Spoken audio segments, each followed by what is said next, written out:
Hello, students. This is for our assignment on comparing the documents of the Declaration of Independence, the Seneca Falls Resolution, and the Gettysburg Address. I'll start us out with the Declaration of Independence, 1776. Here we go. When in the course of human events it becomes necessary for one people to dissolve the political bands which have connected them with another, and to assume among the powers of the earth the separate and equal station to which the laws of nature and of nature's God entitle them, a decent respect to the opinions of mankind requires that they should declare the causes which impel them to the separation. We hold these truths to be self-evident, that all men are created equal, that they are endowed by their Creator with certain unalienable rights, that among these are life, liberty, and the pursuit of happiness. That to secure these rights, governments are instituted among men, deriving their just powers from the consent of the governed, that whenever any form of government becomes destructive of these ends, it is the right of the people to alter or to abolish it, and to institute new government, laying its foundation on such principles and organizing its powers in such form as to them shall seem most likely to affect their safety and happiness.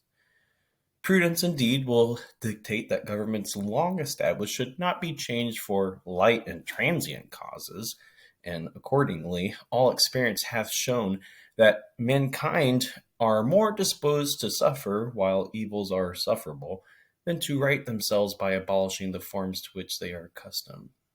But when a long train of abuses and usurpations, pursuing invariably the same object, evinces a design to reduce them under absolute despotism, it is their right, it is their duty to throw off such government, and to provide new guards for their future security. Such has been the patient sufferance of these colonies, and such is now the necessity which constrains them to alter their systems of government. The history of the present King of Great Britain is a history of repeated injuries and usurpations, all having in direct object the establishment of an absolute tyranny over these states. To prove this, let facts be submitted to a candid world. And this is where they list all the stuff that King George did wrong. They say, King George, you did this, you did this, you did this. All right. So I'm not going to read the whole thing of the Declaration of Independence. I'm just going to read that little portion. But I want y'all to notice these things I underlined as we read through. All right. So now we're going to read the Declaration of Sentiments. This is going to be about women's rights. So I want y'all to try to pay attention to some of the similarities that we saw in the Declaration of Independence here. Here we go. When in the course of human events, it becomes necessary for one portion of the family of man to assume among the people of the earth a position different from that which they have hitherto occupied, but one to which the laws of nature and of nature's God entitle them. A decent respect to the opinions of mankind requires that they should declare the causes that impel them to such a course.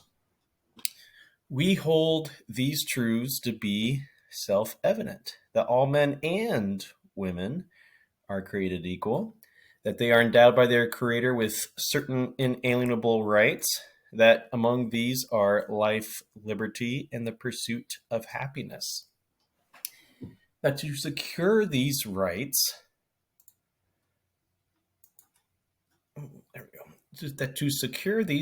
governments are instituted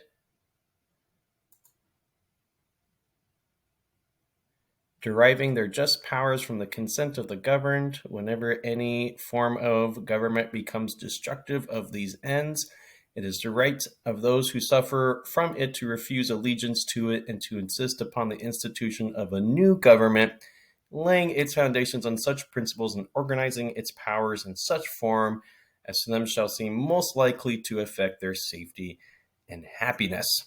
All right, I'll pause there. So let's keep these up here. Some of the similarities we see. Inalienable rights, life, liberty, and the pursuit of happiness. Okay, there we go. Okay. So now I'm going to move on to the Gettysburg Address. This is Abraham Lincoln. He's saying this speech after the big war, or big battle rather, in Gettysburg during the middle of this Civil War.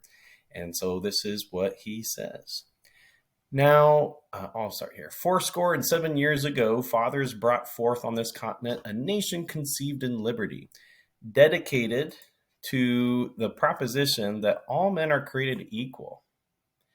Now, we are engaged in a great civil war, testing whether that nation or any nation so conceived and so dedicated can long endure.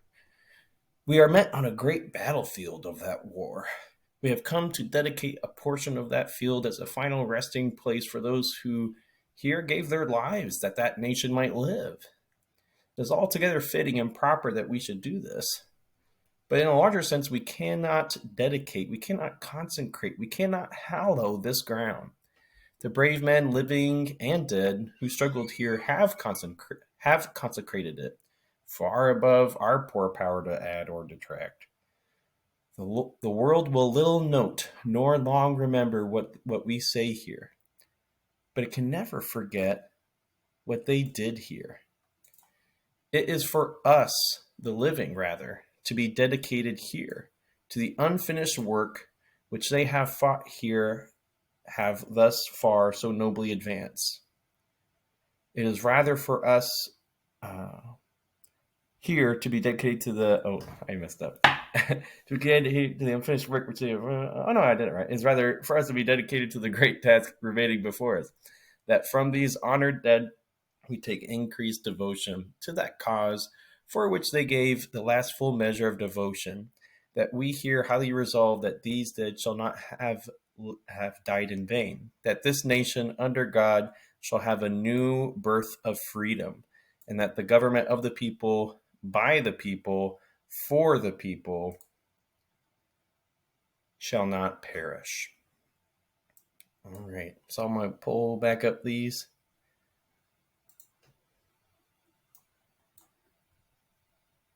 All men are created equal, the top. New birth of freedom. All right. So let's take a look here at these documents. So this is the Declaration of Independence. We see here,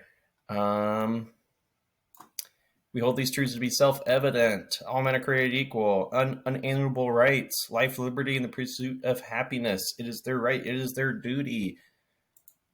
When in the course of human events, once again, we hold these truths to be self-evident, that all men are created equal, with certain inalienable rights, that among these are life, liberty, and the pursuit of happiness,